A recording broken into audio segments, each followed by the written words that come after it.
Start spreading the news. Old world's here to stay. You want to be a part of it. That old world charm.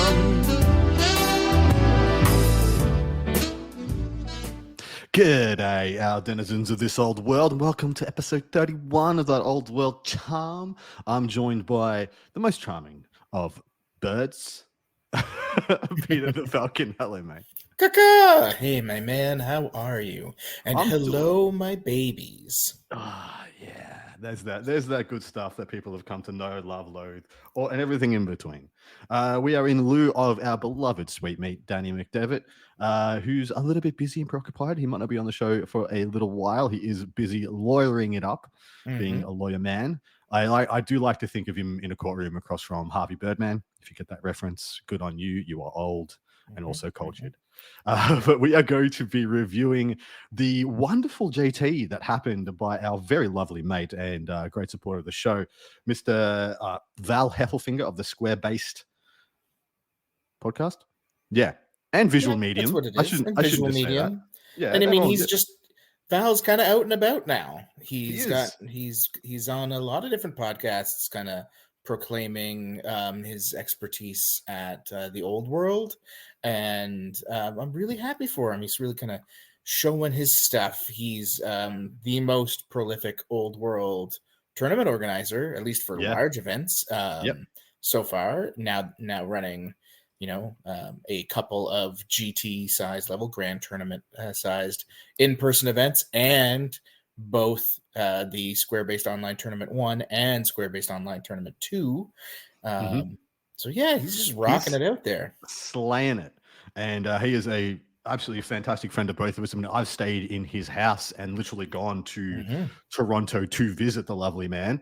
And he's one of my most favoritist of people. So very happy to come fed his children and been farted on by his dogs. I was about to say, I've been farted on by his dogs and slobbered on by his dogs. It's fantastic. And we're going to review the Square-Based Open Toronto. We're going to give you guys a rundown of the field, all 52 players, what factions they were taking, what did well, what was the format, or everything, all the ins and outs that you may need to know if you go and rumble in one of these events yourself, or just to know what people are playing and doing out there in the big wider community, gleaning some insight into what's doing well, what's not doing well, etc., etc. And we'll be reviewing, of course, the top 5 lists. Is some of them just as a cursory, and some of them will be going very deep into what did really well here, and also, in doing so, hopefully give you guys some insights into what you may need to combat if you go into one of these 5-round slobber knockers yourself. But my dude, what was the format for Square-Based? What is their format, mate? And is there anything in there that incentivizes, disincentivizes any ways to play the game or list design? So I would say that at least right now, the Square-Based team has been pretty... they've held pretty close to the rule book and the... and I would say the spirit of the rules. They have a very extensive FAQ that covers a lot of things that the Games Workshop themselves have yet to FAQ. But I would say, having seen the original from almost a year ago now that they put out to now, there aren't really too many, if any, questions that they've answered where I would say like common sense didn't prevail. Nothing really to go into there. In terms of army format, they play 2,000 points. They have a cap of 6 core units in terms of like how many times you can duplicate a unit. If they're core, they're 6. Everything else, you can have a rule of 3, so you can have up to 3 of anything else, unless your army list is more strict. So if you're restricted to 2, you can't take 3. Right? Exactly. And then if you have any special core choices that are kind of like a one of, like say Deepwood Scouts for Wood Elves or something like that, you get that in addition to the other tax. Because it's in a different slot. So so you, let's say if you're running Heralds of Darkness for Chaos and you get your 1 core chariot, you can have 3 other regular chariots if you were a crazy person. As an example, they don't allow allies. They do allow mercenaries. And Other than that, they did add with this event and also with the Square-based online tournament too, a couple of new rules that I wouldn't say that they would change the way I would design any of my lists, but they do help against a couple of threats, let's say. So one of their things they do is they have a Monster Slayer rule that they've added, which is if you are running a monster that is toughness 6 or greater in your list, and your opponent kills it, you get a one-time bonus of 50 points. So in addition, if that model wasn't already your general, right? Or is it in addition to it being your general? I believe in this case it is in addition. So basically, it is. If at any point you kill a toughness 6 or greater monster, ridden monster, what have you, you get 50 points. If you kill 3 of them, you still only get 50. It's a one-time deal. It's one time. Additionally, for ridden monsters, if they are reduced to less than 25% of their starting starting wounds, hit points, then you get 25% of their points. So this is cool for like Chaos Dragons. If you manage to drop them down to 2 wounds or 1 wound and they're still alive, then you'll get at least 100 and some odd points off of them instead of getting nothing. And lastly, for the Green Knight, because they are quite the terror, you will get 25% of the Green Knight's points if you manage to kill it at least once in the game, and then it comes back and is still alive at the end of the game. So just, it adds 50, 60, 70 points here or there, which can swing a game. And it is a light tap, I would guess, for some of the more annoying things to play against in the game right now. And they've really shown that's how they want to do this. They would rather make small incremental changes when there is data and analysis to show that that's clearly what is needed, rather than be overhanded at the start and have to pare back. And especially with this being it's not an old game. It's no longer a brand new game. It's somewhere in the middle. But I would rather play with what was released than, I guess, my experience with other game systems Games Workshop possibly puts out, where they release a codex and then within 2 weeks that codex no longer plays as printed, which has been a bit of a fuel bags mechanic for many an individual.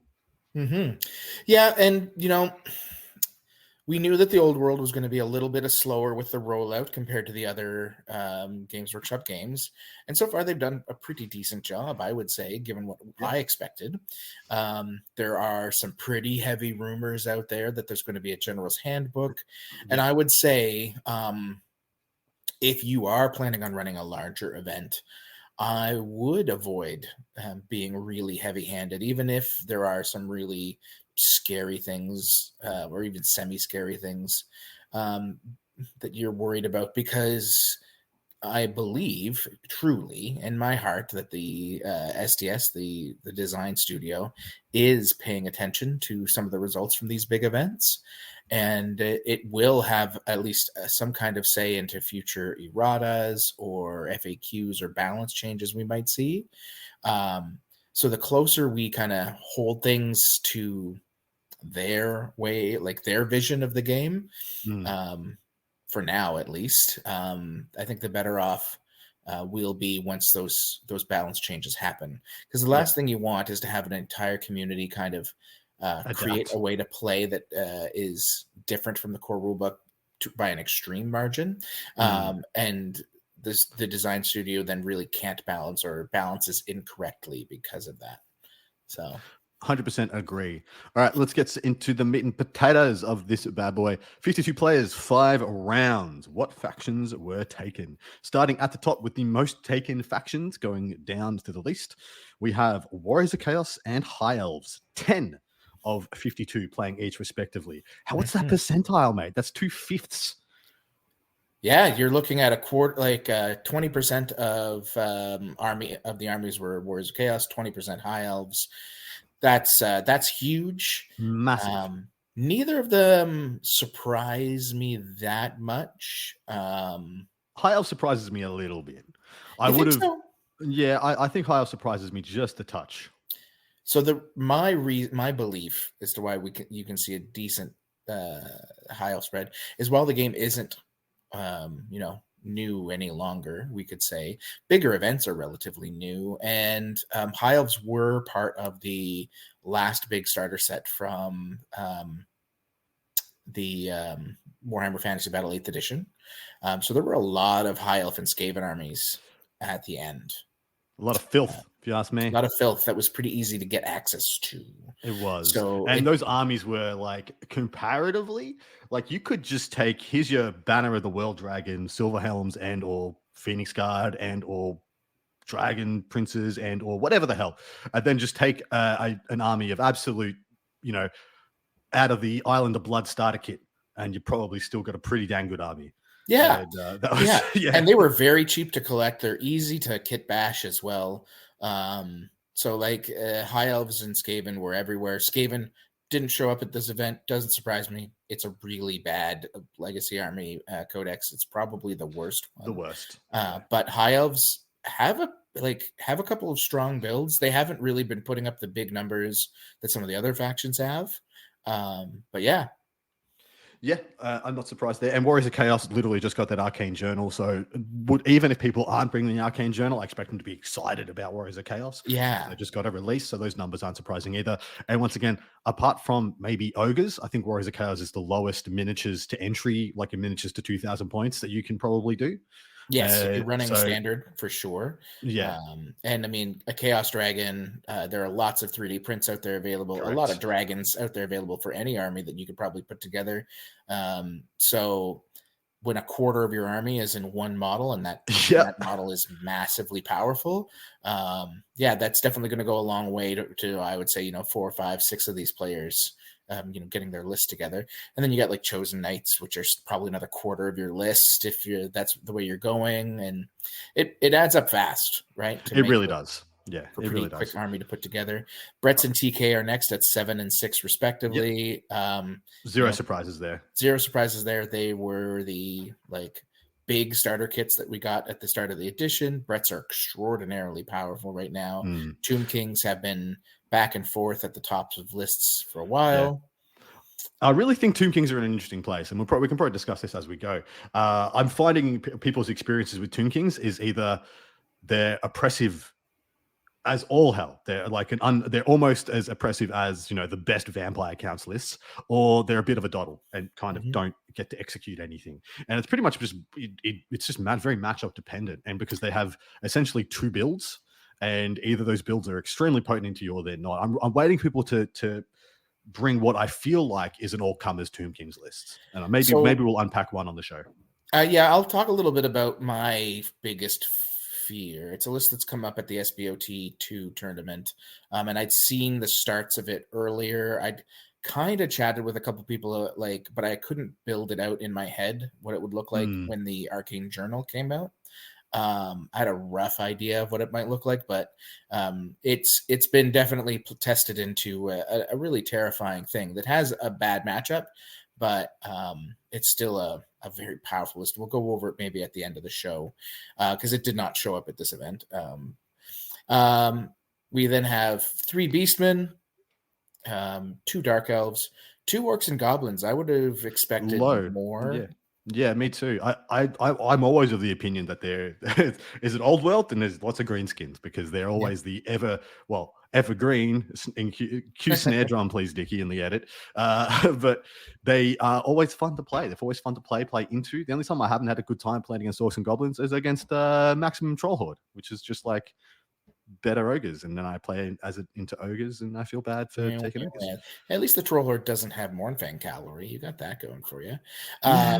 But yeah, 2 Orcs and Goblins. We had 2 ogres, 2 vampire counts, 2 dwarves, 2 chaos dwarves, 2 empire, 1 lizardman, and 1 demon.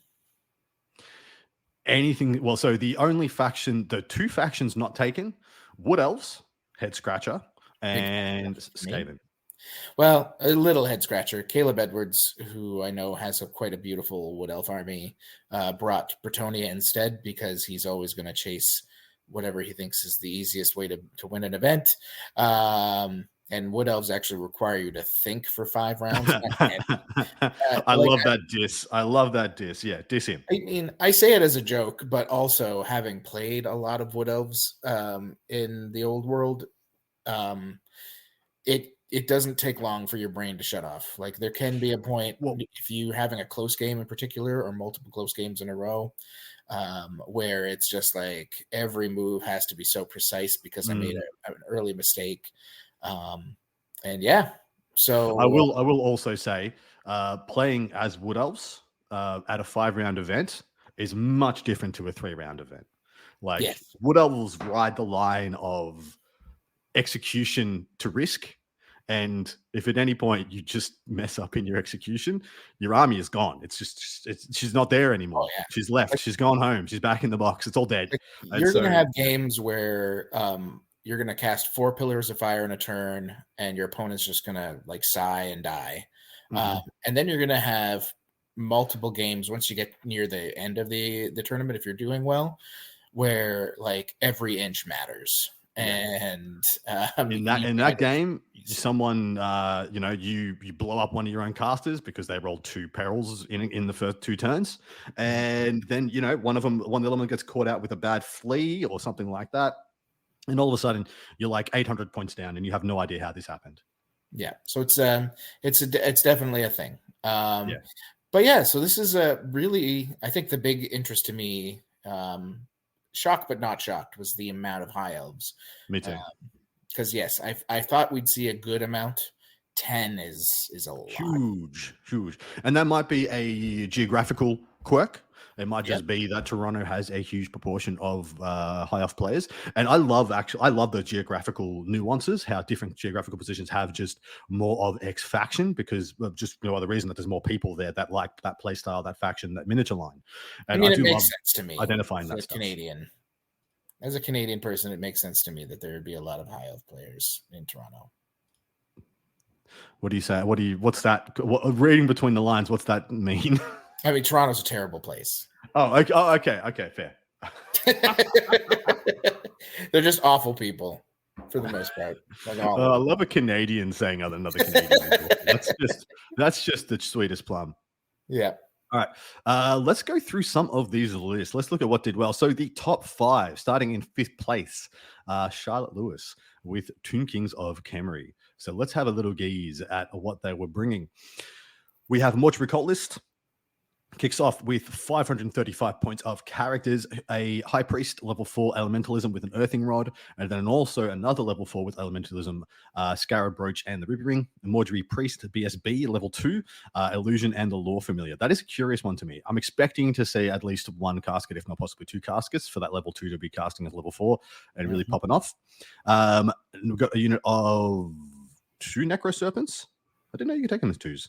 Then we have a unit of Skeleton Warriors, looks like 22 strong, a unit of 4 Tomb Swarms, and a unit of 6 Sharpty with Great Bows, 1, 2, 3 Tomb Scorpions with ambushes, one with terror from the terrors below, and then another 6 Sharpty in special with Great Bows. And yep, like I thought, 2 Caskets of Souls. So it's going to have 2 pseudo level 6s and 1 pseudo level 2, backed up by a good shooting game in the 2x6 Sharpty, not counting out the shooting from the Casket Assault itself. A really uber powerful shooting phase, in addition to the magic phase. And then, when you get close, it's going to play whack-a-mole with the Scorpions all over your face. This is a very strong list at what it does. How do you feel about it, dude?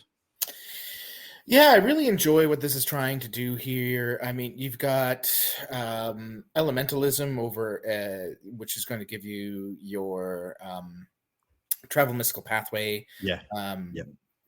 Doubling up on Travel Mystical Pathway is even bigger. Teleporting your big squads halfway across the board is no joke. The fact that you also get access to potentially 2 Plagues of Rust, Wind Blast, like this is very good at disrupting your opponent and keeping them away from you for the longest time imaginable. I love the Sharpty with the Mystical Pathways because you can kind of keep them in your opponent's face, but always perpetually out of their charge arcs. Where you just kind of it's always a danger, but you can never quite account for because they get 2 chances to adjust and stay safe, and so it can be quite frustrating. Yeah, and then you've got these tomb swarms to act as a really amazing shield that you can ambush up kind of in your opponent's face if they get too close and you fail your travel or whatnot. So you can keep protecting those high priests and mortuary priests and throwing out your spells. Lore Familiar Mortuary Priest level 2 isn't that big of a deal with the Mortuary Cult because you're getting the 2 spells that you want, which I'm assuming that they're using this mostly to deal with monsters. So Crystal and Miasma, Crystal and Miasma. And then you can sack wounds off of either your skeletons or your tomb swarms to buff yourself up to effectively be like a level 5 caster if you really need to. So there's a little bit of strength and good stuff there. Other than that, Tomb Scorpions, always absolutely incredible. Caskets of Souls, they do work. This is to me, and maybe I'm explaining this wrong and we'll be told otherwise, this feels like very much a denial game list, right? Where they don't want to engage you. So everything's about shoving stuff in your opponent's face, teleporting them away. I really like it. I think that there's a lot of play here that I would be interested in seeing on the table. So Charlotte went down in round 4 to the eventual winner of the event. So it lost to is throwing the lead a little bit, but lost to Warriors of Chaos, which I think is depending on the Warriors of Chaos build, can be a very good or very bad matchup for the Warriors of Chaos. And we'll unpack that when we get to it, maybe why that Warriors of Chaos list did well there.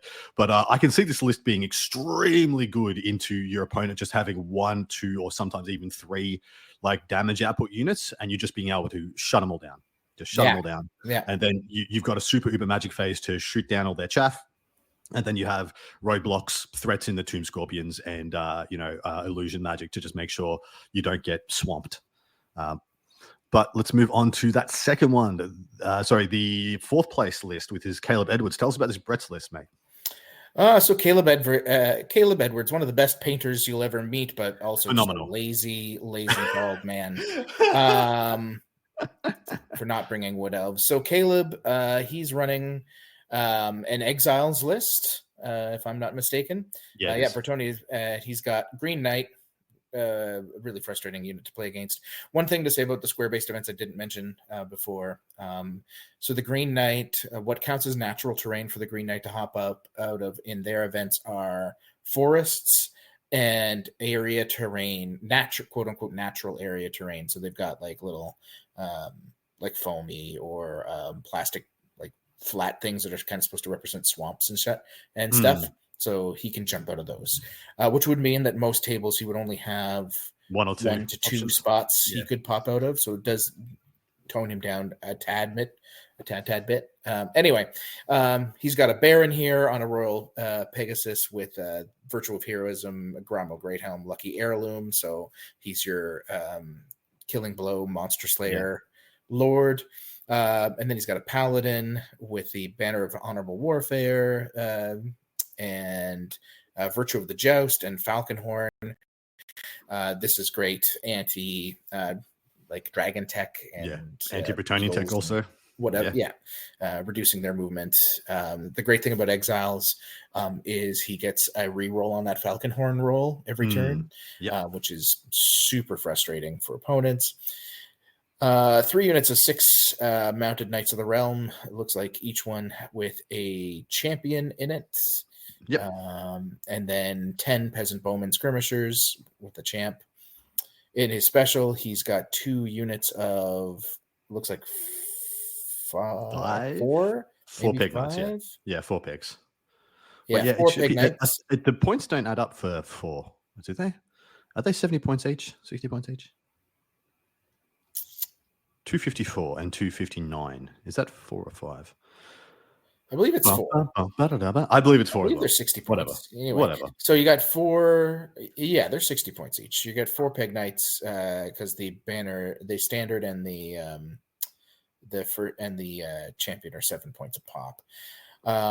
So he's got 1 with the banner of the Zealous Knight, which is, I believe, the Vanguard banner, and then 1 with banner of Chalons. And then lastly, he's got 2 bombards, because I what love does it. this list need other than some cannons to Yep. go along?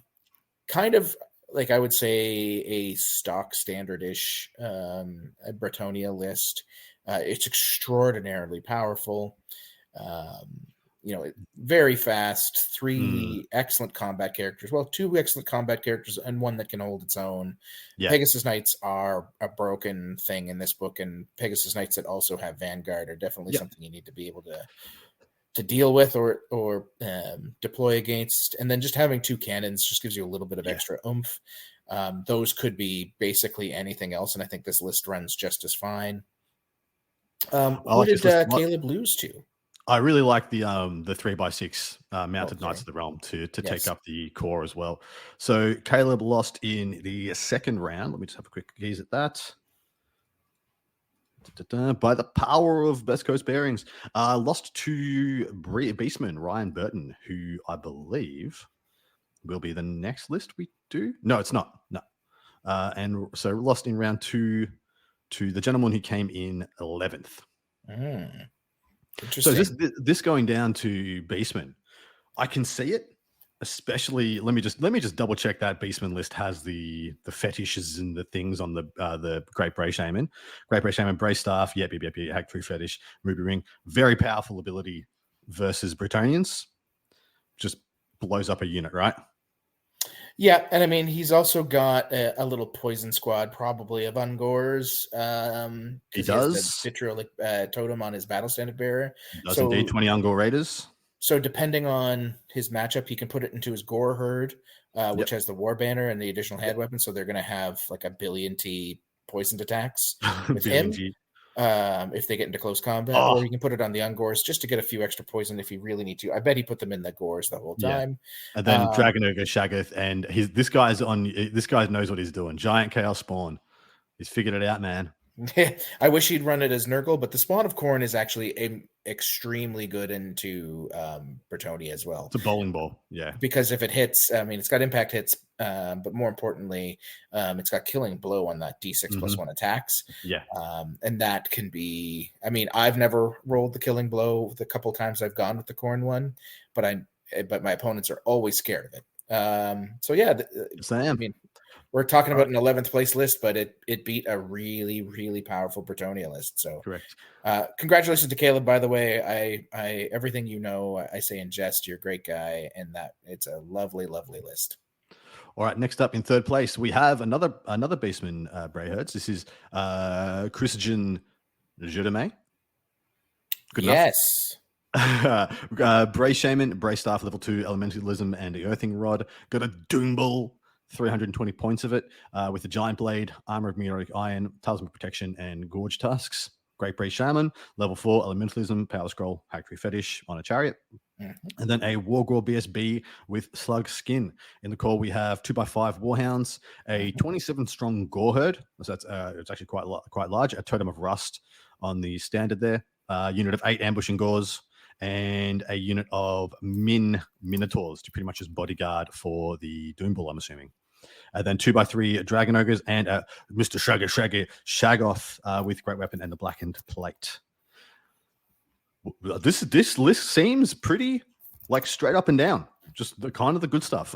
Quite a few MSU bits and pieces in the core. Usually we see the core as just like, here's my Warhounds, here's maybe my Minotaurs, and here's like the amount of Gores left to fill up the points.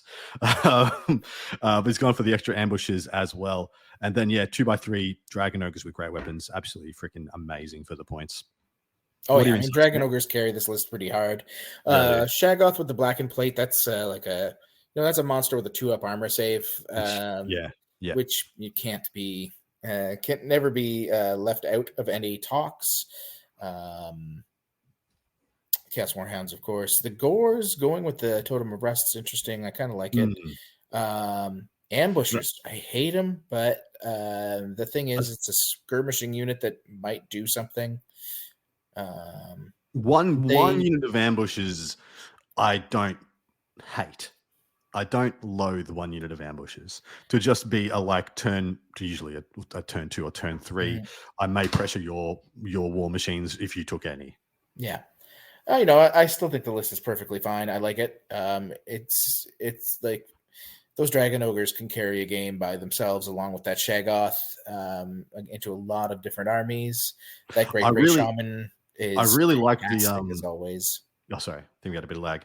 I really like the Doom Ball with just a min unit of Minotaurs, just to be like, here's what 106 points of extra wounds from my Doom Ball. just extra wounds for him. It's still a missile, still a very tight little package, very small footprint. It is like 426 points for just a decked Doom Ball and a minimum unit of Minotaurs. So it's not cheap, but the damage potential of that unit has to be respected as well, which I like a lot, especially when he's got a Giant Blade on him as well. So he's out there just slaying knights pretty consistently. And maybe that's what it's for. Maybe it's there just to be like a peg knight stay back tool. Yeah, maybe. Went down in round 2 also to Charlotte, whose Tomb Kings we described previously, and I can really, really, really see how that happened with what Charlotte was bringing. Absolutely. Yeah, absolutely. There's enough magic missiles there. Correct. And this list isn't fast enough to just shove in the face and swamp, right? And especially if the Tomb Kings went first and got all the magic going and managed to get all their units into shooting range, and then the Beastmen shoot and move up, they all get shot, and the Tomb Kings move back, and then the Beastmen move up, they all get shot, and Beastmen move back, and then we like 2 units of Dragon Ogres and a Shaggoth are essentially, and then the Doom Ball unit are essentially the only like big threat pieces, and so 1 to 2 of those get shut down, and the other 2 get targeted by like 12 Great Bowed Sharpty. Yeah, I think it is like a match that favors that Tomb King list for sure. And what was the end points? It was 16-4. Yeah, I bet at the end there was just like a Great Bray Shaman riding around, and maybe the Doom Bull. No, may have just been the Doom Bull walking around for all we know. Anyway, okay. So next up, who came in second place? And I will say this is the list that I'm the most intrigued about from the whole event. So, what's the name? It's Claudio Paola, and he is running Wolves of the Sea, Warriors of Chaos. Went 4 wins and a draw. And it's not quite a Wolves of the Sea list that I would put together, but it's close. Close to what kind of my last ideas have been. So let's go through it. It's Wolves of the Sea. He's running a Demon Prince with Fly, Mark of Tzeentch, Wizard level 4, Battle Magic, Armor of Silvered Steel, and Infernal Puppet, and Favor of the Gods. So rather than going for the combat prince, he's going for a full-on caster and like a anti-caster as well with the Infernal Puppet. So he's got a 3+ armor save, a 4+ ward save, and a 5+ regen. Hard to kill. Battle Magic, so he's going to pop up with a bunch of spells. He can hold his own in combat. He will have Hammer Hand there if he really needs it. Otherwise, he can go with Blue Fire of Tzeentch and have like Blue Fire, Fireball, Pillar of Fire, which is a pretty nasty combo, as you've seen. Oh yeah, Well, I lost 3 Mournfang in 2 magic phases. Yeah, and I was left with 1 that had 2 wounds left. I'm like, how did that happen? How did that happen? It's a combo, or not really. It's just having magic. Then he's got an Exalted Champion that's fully decked out as a standard bearer with the War Banner, Mark of Nurgle, Flail, Favor of the Gods, which you just always take at least 1 on everything. A Ruby Ring, Brazen Collar for that magic resist 2 for whatever unit he's throwing it in. Poisonous Slime, and an Enchanting Aura for the Always Strike Last. The Always Strike Last aura is super important. And he's got him on a Gorby's Chariot. That's interesting to me. So this guy, he's going to have a base 3 static combat res, which isn't a lot, but he's quite good in close combat. He's got that Ruby Ring, so he can toss out fireballs while he's kind of floating around. Mark of Nurgle, he's very difficult to take down. Apart from the points cost, which is 428, so a very pricey Exalted Champion, about almost as expensive as you can make the guy. This combo is kind of sick. Yeah, I'm interested in it. I'm interested to see how it played because the Gorby's chair doesn't have Swift Stride, so No. you can't really play it super aggressively. Um, he went with the Brazen Collar for the magic resist. So this feels like it is, and forgive me if I'm wrong, Claudio. This feels like it's a defensive piece. You're holding this kind of back with one of your chonkier units, or holding them up with your chonkier units, like Huskarls or something, to act as like your extra combat res when they go in, because he's not doing a whole lot by himself other than holding other up enemy units. The rest of the list, he's got 3 units of Chaos Warhounds, with 2 with Vanguard. He's got a unit of 5 Marauder Horsemen with the Mark of Corn and Flails. 3 units of 10 Marauder Tribe Berserkers with Ambushers and Flails. They're fantastic. A unit of 7 Huskarls with Drilled. He's got full command on them with an Icon of Darkness and Paymaster's Coin on the champ. So that's the first sword that he has with the Paymaster's Coin, that's who he's using to do his challenges with at the beginning of the game to go first. And they're going to be -1 to be, so he's going to be -1 to hit against him. He's going to have full rerolls for 1 turn of the game. He's just going to do it on his challenge, I bet, and try to punk something and get that first turn. He's running 5 Skin Wolves. Skin Wolves. Love and then them. a Chaos Giant. Now, this one I'm curious about, because I know your feelings on Giants and most of the world's feelings on Giants, that they swing from, oh my god, this guy actually did all right this game, to absolute meme waste of the points. Mm-hmm. Yes. So at least the Chaos Giant does have a little bit more defense than the regular Giant does. So there's a bit of defensiveness there.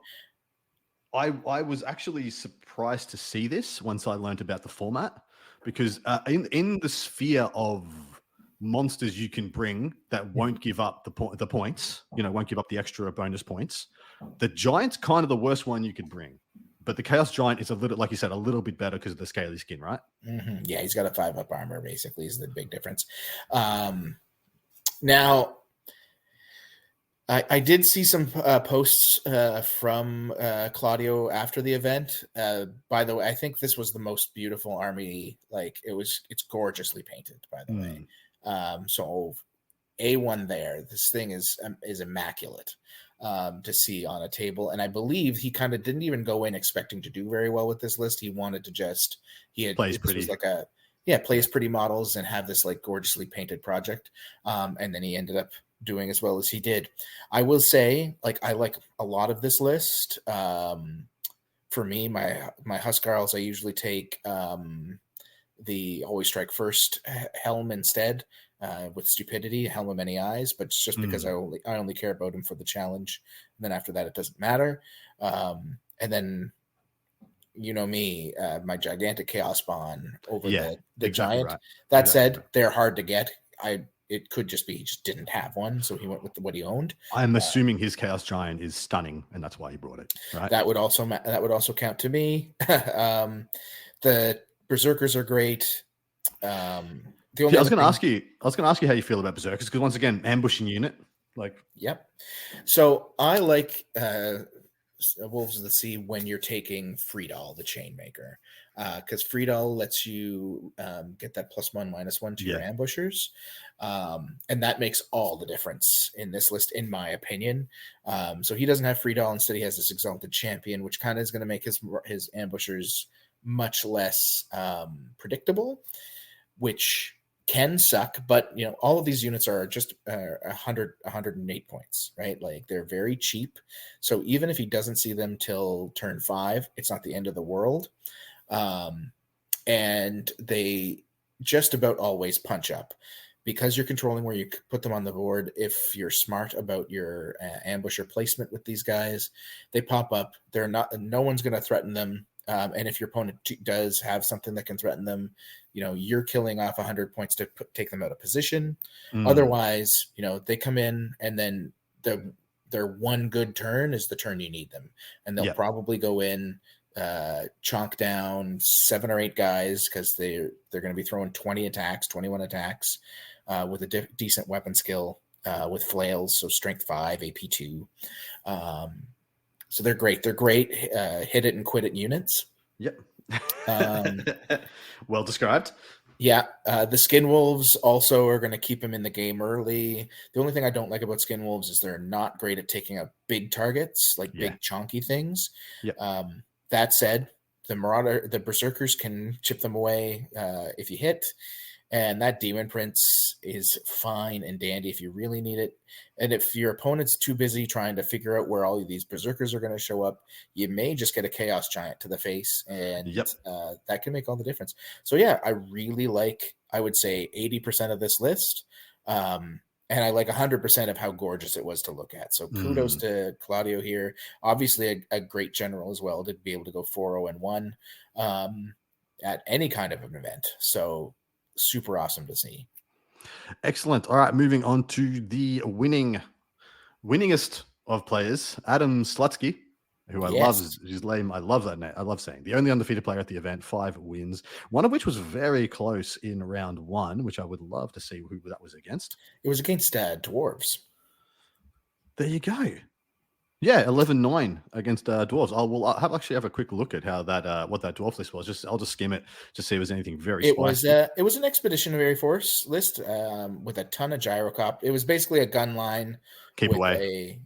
So it had a ton of gyrocopters. I think it's running like 12 or 15. 2x2 regular gyros, and then 3-1-1-2 scout gyros, and then double organ.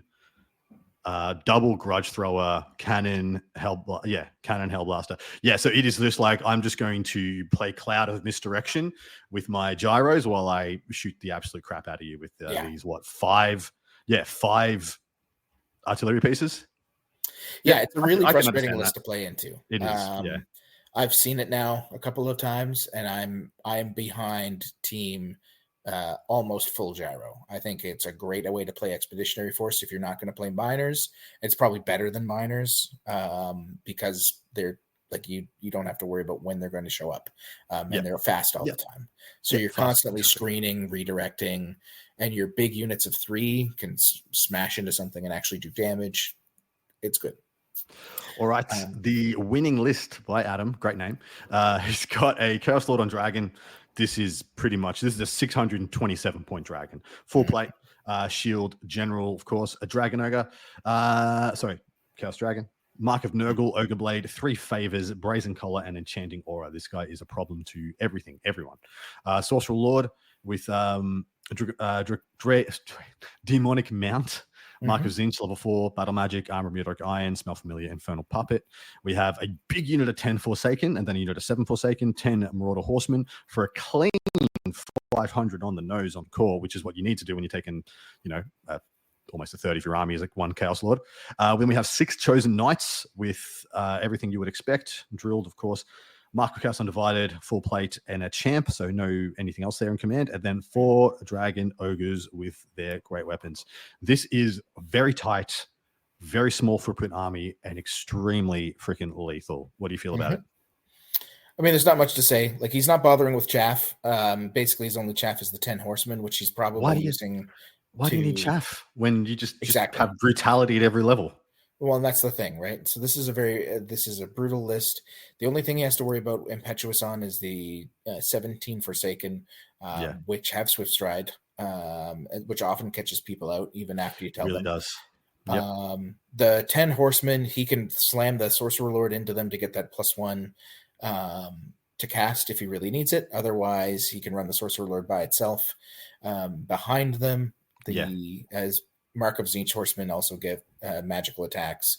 Really, they're just there as a bus for the Sorcerer Lord. And I mean that dragon. If you don't know how to deal with it, it's a big problem. It's huge problem.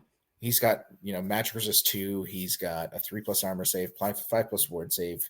Hits like a truck in every sense of the word. 3 favors of the gods means he's never going to roll stupidity. In theory, gives you fight slots as well with Enchanting Aura, right? Yeah, he has fight. He shoots fight blast off at everything else, so he's always going to be punching you first. And then, like, the only thing in this list that's kind of I don't know if it's optimal, but it works because everything is such a massive threat, are the Chosen Knights. Same. I was about to say the same thing. The Chosen Knights being more Dragon Ogres may be better because they're very similar points, and the Dragon Ogres are just so pushed and extremely powerful for their points. But I can see why it doesn't matter in this list. Well, there's a couple things that go for the Chosen Knights over the Dragon Ogres. Drilled, so they're super fast. Yep. And Swift Stride. So yes, you get less wounds. And they're slightly less punchy, but you're so much faster. Yeah, that's fair. And that's when fair. you've got a dragon to deal with and those dragon ogres, it's a threat overload. Well, it's a problem you don't have time for, like a lot of the time. So dragon ogres, fair. If you've got decent strength, AP1, AP2 shooting, you're going to want to go for the dragon ogres over the 2+ save Chosen Knights, right? And so a lot of the time, unless you flex, like if I've got an organ gun or a hellblaster, I'm going for the dragon ogres and trying to control the Chosen Knights because of the armor saves like that can just skew against me, and I get a bit of a joke. They also Chosen Knights take Oaken Shield from the Sorcerer Lord really well playing battle magic, and of course they've got Spell Familiar, Lore Familiar. I thought I had Lore Familiar for a moment, but yeah, takes Oaken Shield really well. 2 up, 5 up, absolute annoyance on the 2 wound models. Yeah, I like this. I love this list. I can see why I did really well. This is a list that has only one mode. Funnily enough, I would have thought this list would have really struggled into the 5th place, into Charlotte's Tomb Kings, because I feel like that is the list that would beat this Chaos list, except for the fact that Chaos Lord has Brazen Collar. I actually think Brazen Collar is huge in that matchup. Makes it so much harder to control and shut down the Wizard Lord, the Chaos Lord, because you only have the level 2 caster with Illusion for like Miasma and stuff. Yeah, so he's got Brazen Collar, really helps him out here. And Infernal Puppet as well. Yeah. And Infernal Puppet, huge. Infernal Puppet's always going to be, I think, the more we see some changes with like the way the meta's evolving, Infernal Puppet's going to be what keeps chaos in the game more than the dragon. And lastly, like those Chosen Chaos Knights are great in that matchup because turn 1 you're moving 21 inches. Yeah. And now like unless you're getting off both of your travel mystical pathways to get away, he's probably charging you turn 2 with them, and then your casters are all locked up, right? Exactly right. Your casters can't go in the units, and then they get exposed, and you have to worry about them actually getting hunted down by Marauder Horsemen and silly crap like that. Yeah, this is like the one thing that Tomb Kings list is going to suck dealing with is an extremely fast list, and this is a very fast list. In my opinion, it's this kind of list and like Bretonnian lists, things I will say the Bretonnians more likely to struggle because they're gonna want to go second in a matchup where they need to go first, or they should want to go first into that matchup. Because don't worry about the ward save, just freaking stop them. Just like shooting you to death. Just don't worry about the ward save. Just go stop them. Being a little bit better in the 2 or 3 turns where they get to shoot you before you stop them if they go first. No, stop them on turn 2 from shooting you. So yeah. But that is your top 5, guys. So we've got Warriors of Chaos, Beastmen, Bretonnia, and Tomb King. So of the 10 high elves that was there, their top placement was Andy Rogers coming in 6th, and I'm going to give you guys a quick rundown on that one because there was 10 high elf players. There's obviously people who care about that faction for whatever reasons, misguided they might be. But we have an Archmage who has the Carcian Hunter, level 4 Illusion. Tracian Hunter, yes. Whatever, man. I ain't learning their language. It doesn't matter. They have the Great Blade, White Sword, Lore Familiar on a Lion Chariot. Yeah, that's why he has to be the Tracian Hunter. Has to be the Tracian, yeah. Archmage, Warden of Safari, level 4 High Magic, Sword of Hoeth, Silver Wand, Seed of Rebirth, Handmaiden of the Everqueen, Bow of Avalon, of course, Handmaiden Spear, of course. Noble, BSB, Pure of Heart on a Griffin, Full Plate, Dragon Helm, Seed of Rebirth, Lantern Longbow, 2 units of 5 Reavers, 5 Silver Helms, 10 Sisters of Avalon, absolutely sick units. We have big old brick of 15 Swordmasters of Hoeth with Lawmaster's Cloak on the Blade Lord, and a Rampaging Banner for reroll charges on the Standard Bearer, a Trianok Chariot, And then Yep. Then 2x5 Sisters of Avalon also. So 10-5-5 Sisters of Avalon. I like it a lot. Only thing that I worry about when I see a lot of high elf lists is just how many points they spend on characters. It often concerns me how many points they spend on characters. I mean, everybody's spending a lot of points on characters. That's the life we live now. Well, so this is 1,000 points on characters to not take a dragon is my issue with this list. Yeah, but that Tracian Lord, is good. It's very good. Very good. Is cool because so he's spectral doppelgangering, right? Like that's the thing. He's got the white sword, spectral doppelganger on a chariot. So you're always picking it. Yeah, so he's got a bit of defense because of all the other good stuff that you get. But then he's killing blowing stuff with potentially 2d6 extra attacks. He's living his best life. I love it. This is Wood Elves. Just putting it out there. This is a Wood Elf list. Yeah, it's a Wood Elf list with better ward answers because sword masters are so good. That's what I was about to say. It's with a brick of ward answers. This is funny as hell.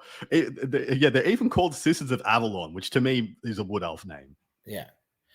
No, I really like it. That Monster Slayer White Sword, that's strength +3 AP2. It gives them such a strong play into most of the monsters that you're gonna go up against.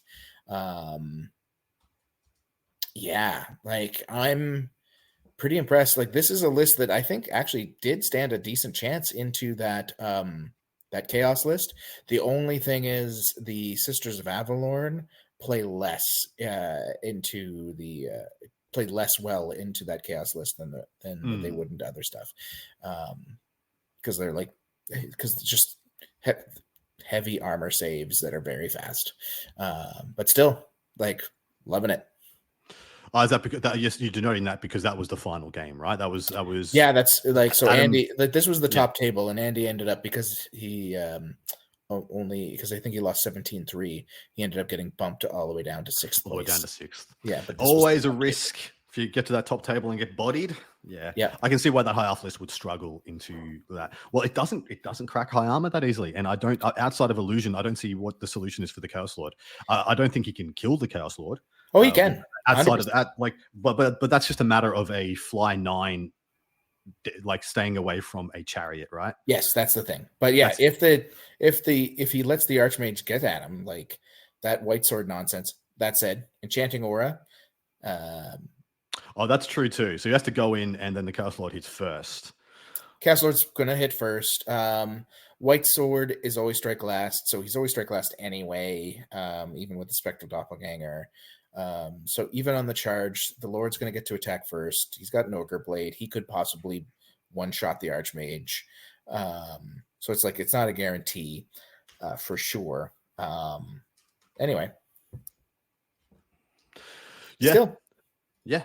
Love to be on a fly on the wall on that one. So that is the review of the event, guys. So the other, we have to do the not so kind part of this where we tell you guys what got absolutely slaughtered. So bottom of the rungs. We're not going to mention names because they've taken enough punishment, but we have in last place, but only playing 4 rounds. We have Orcs and Goblins. So of the people who played 5 rounds, Empire was dead last, unfortunately, with not a win to their name. Then with 1 win, 4 losses, we have High Elves, 1 win, 4 losses, Empire, 1 win, 4 losses, Ogres, living the absolute ogre dream of getting minimum and maximum point wins in the same run, getting 20s and 0s. That's the most ogre shit I've ever seen. Then we have Vampires, Beastmen, High Elves, and Chaos Dwarves for the next couple. Any surprises there about the bottom of the rungs? I mean, not really. It's always a shame when you look at the bottom. Looking at what was brought, I could see why it happened. We're seeing a bolt thrower spam list for the High Elves. I would say the Empire list isn't awful. It's not. I wouldn't not say it is an awful Empire list. No, I mean the big thing is it's no chonky character, so relying basically on demis. Shooting. It's demis and shooting to carry. It's got a stank for the lulz. Yeah, I mean it's I'm not going to say bad things because I think the list is fine. It's fine. Yeah, it's arguably fine. I would have actually. Yeah, actually, I'm not going to say any further. If they had a character on a demi to go with those demis, Yeah, probably yeah, a little that's bit fair. better. Veteran state troops also just aren't good anymore, unfortunately. Hey, But I made them feel good exactly once you when I did. invested a quarter of my army into the unit. Yep. There you go. That's what everyone needs to hear. That's it. So yeah, so that's that event. There was one other grand tournament in the last week. Talking about the Battle at the Beltway? Yeah, and we don't have to go in depth. It was 30 players, but it was won by Tomb Kings. And it looks like they did a High Priest on a Bone Dragon, and then a Tomb King on Bone Dragon, so double dragon.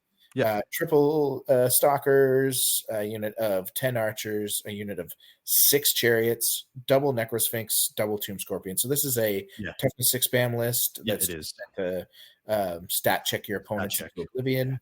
Like the way this works is that arguably your opponent's going to have 1 to maybe 3 ways to deal with high toughness effectively, which means like 50% of this list gets to kind of run over your opponent without really taking any damage. And that's pretty much what it's pushing. And like, I think when you were saying at the top of the show, we were talking a little bit about Tomb Kings kind of have this like binary list building right now. This is one of them. This kind of teams, this toughness 6. We've described both of what I was describing on the show, because Charlotte's list is the other extent where it's a kind of an all shooting misdirection army. This is a all in your face. I've got higher toughness than you can handle. And those are the 2 extremes that I see most of the time. So there is one other extreme. And it's Zetra. So it is a royal host list. It is a royal host, yeah. And it's only a royal host list because of the shenanigans you can pull off with it. Correct. So this is Tomb King's poison spam, which is always been a thing. A tale as old as time, yeah.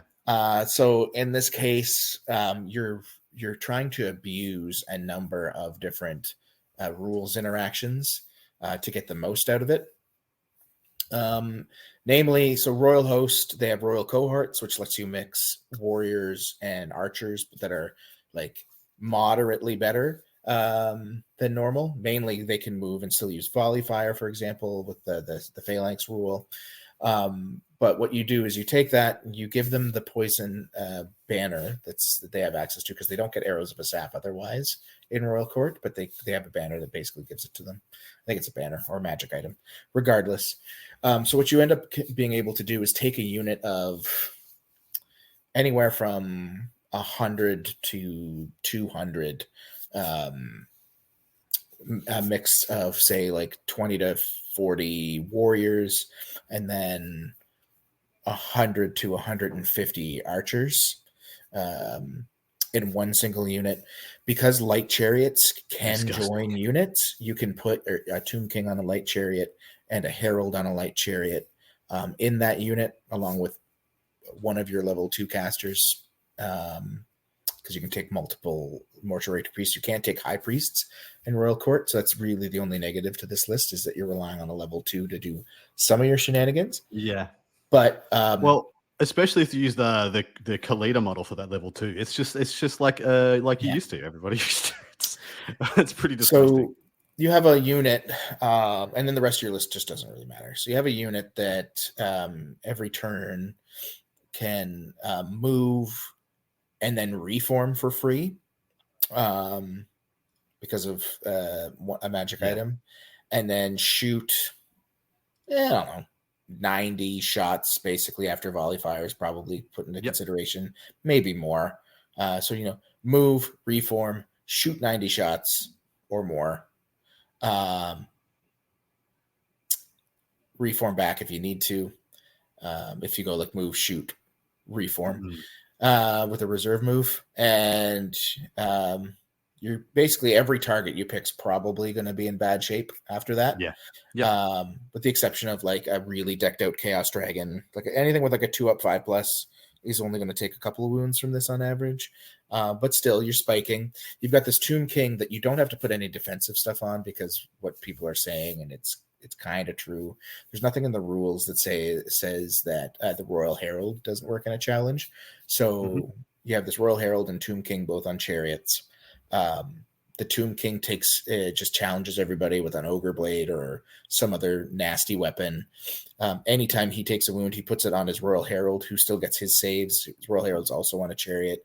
So this Tomb King effectively has like 14 wounds. 14 effective wounds, yeah. And so that are you can probably hit him with a 5-up ward save and a 6-up regen and probably like meteoric iron or something too. So I mean, I'm of the opinion the Herald should work in a combat. Like that's kind of the whole reason it exists. It should work in a I don't think it works in a challenge. Oh, I feel like that's the thing.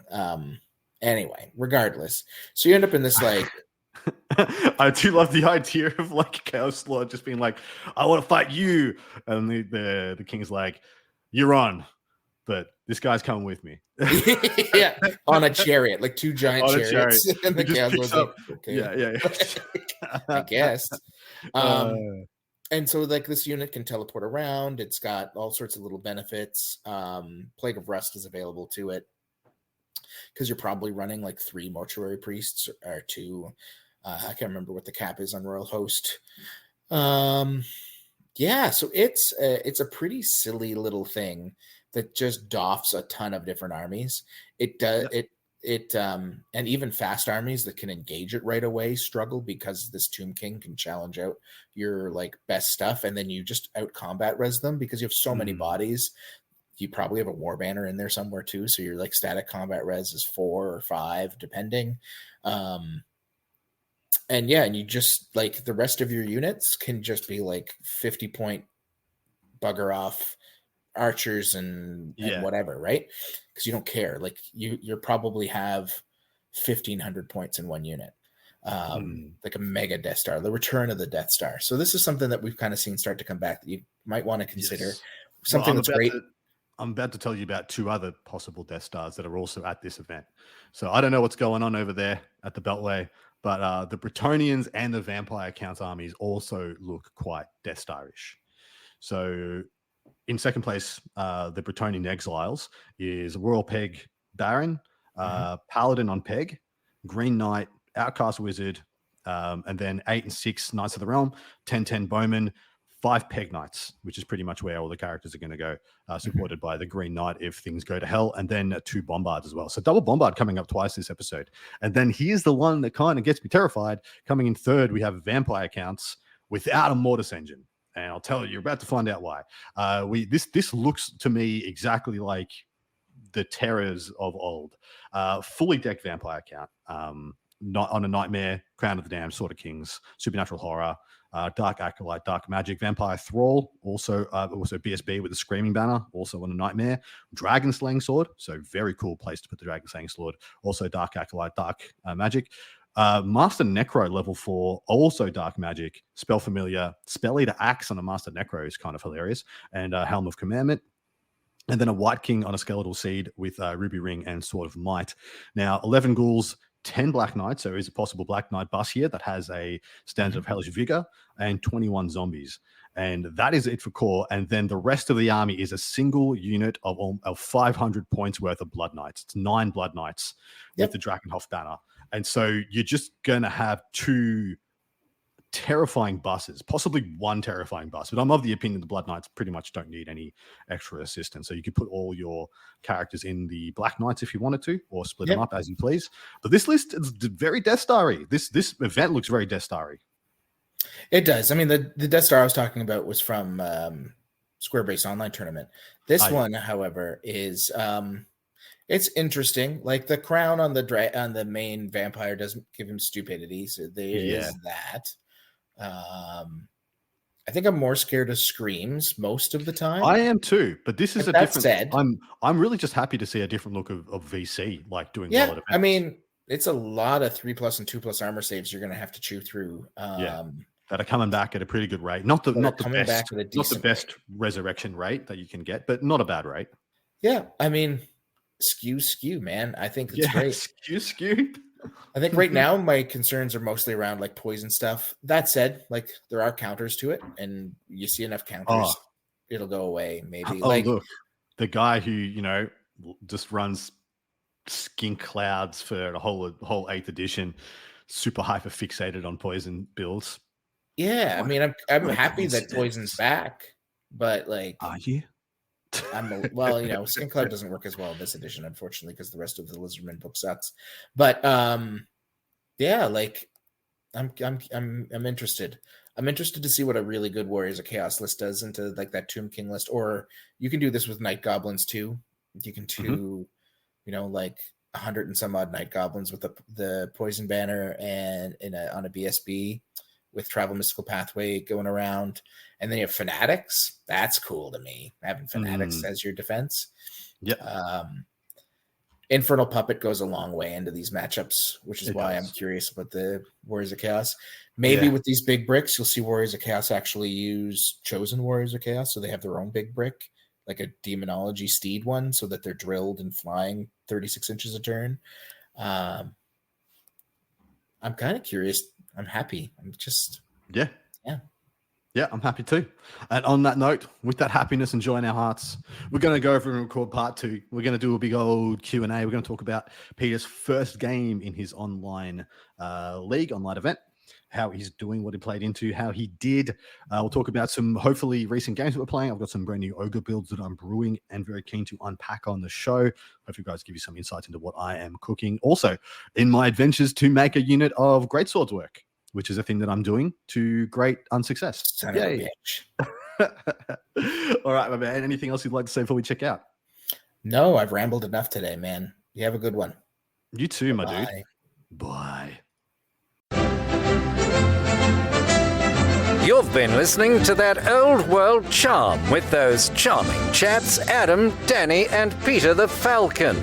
Thanks ever so much. Cheerio.